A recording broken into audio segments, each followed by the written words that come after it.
Hi, Hey. I'm Mike, I'm Glenda. and we've got some stories to tell about wildlife on the stream, and not just small wildlife, but big wildlife.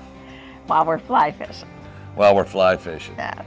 We were up on the Lamar River, and we were there was all kinds of In Yellowstone. in Yellowstone, yeah, on the Lamar River, and there was all kinds of buffalo back in, and so I was catching fish on the Lamar, and it was awesome, having a ball and casting away, and Glenda had gone across the river, and so I'm standing there, and she goes, Mike, there's a buffalo.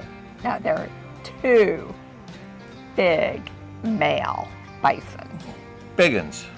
And it was like on a shoal. So there was a steep hill on one side and then the water and then a shoal and wilderness.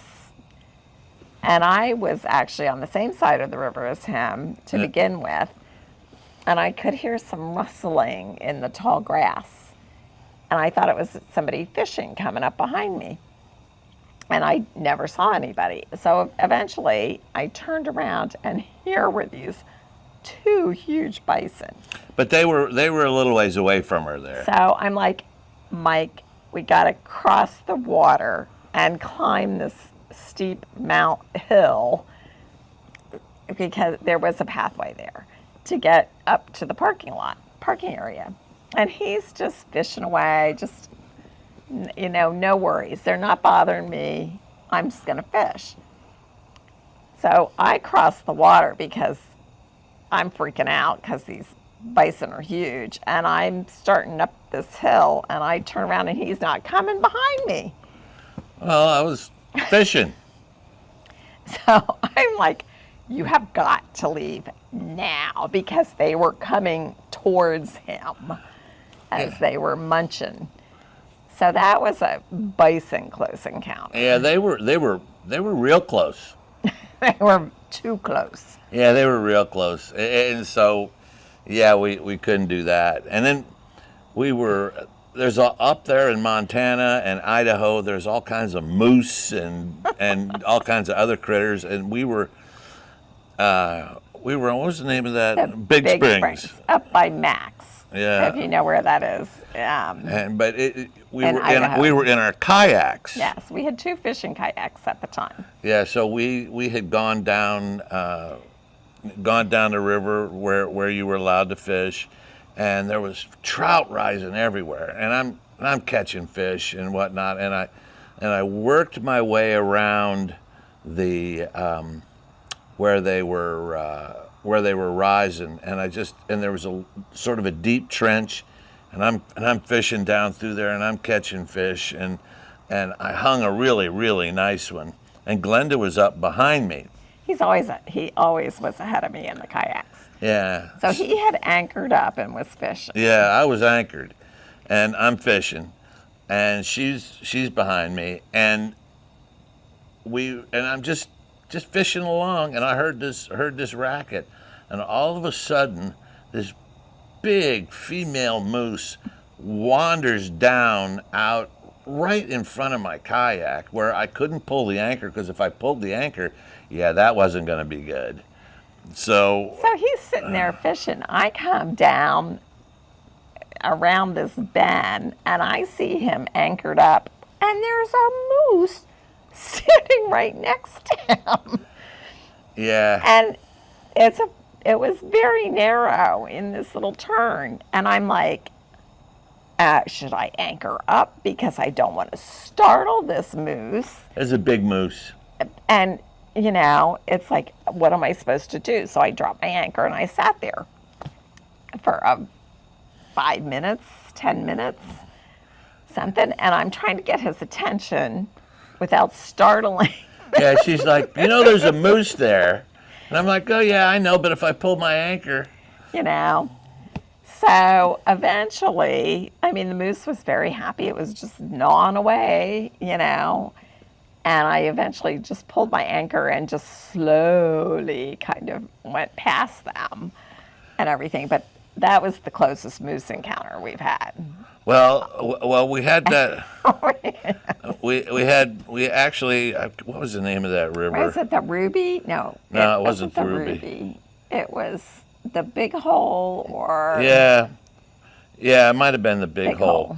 But we'd been out running around all day, and we decided that we were gonna go back and fish the Big Hole again. Yes. And so we put on our waders and we got all ready to go, and we walked back up across this bridge to go down to a spot that we spot that we like to fish, and there was a mama moose and a calf, and she was pissed.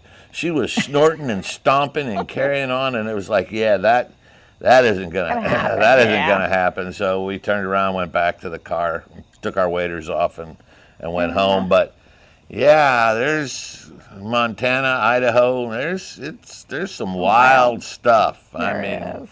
So you just got to know that, that there is absolutely some wild stuff and big stuff too. Wow, I am not a snake fan. I cannot stand snakes. No. So we were on the Missouri. Yeah. And there's a spot by one of the takeouts. I can't think of the name of it. Mountain Palace. Mountain Palace. There's a little island there. And we always loved to fish. We would anchor our kayaks at the tip of it and get out and fish around the island. So I was walking around. Oh my God. And this big rattlesnake. Rattlesnake, yeah. Was poised.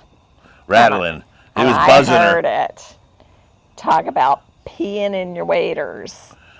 I must have jumped 3 feet in the air. It scared the crap out of me.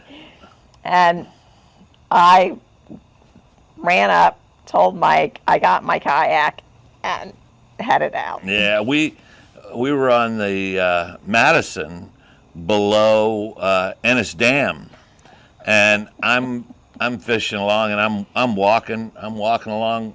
Here's the water, here's the rocks, and I got within, oh God, not very far, probably 5-6 feet, and there is a rattlesnake right there, like where that fire pit is. It's like, oh, down on Bear Creek Canyon. Bear Creek Canyon, yeah. And there's this rattlesnake there, and it wasn't a happy bugger at all, and it slid off into the rocks, thank goodness. And then I was on the Missouri. We were on the Missouri. In the drift boat. In the drift boat, and I had to pee, and I'm in the back of the boat eating lunch and whatnot, and I had to pee, and I'm standing in the back of the boat, and doing my thing, and I saw a snake out of the corner of my eye, and this snake comes up between the anchor rope and the back of the boat and sort of slides up the rope and sticks his head in the back of the boat. And this is a big rattlesnake. I mean, this is like, we're talking about, like, and sticks his head over the back of the boat and is like looking at me, and it's like, holy crap.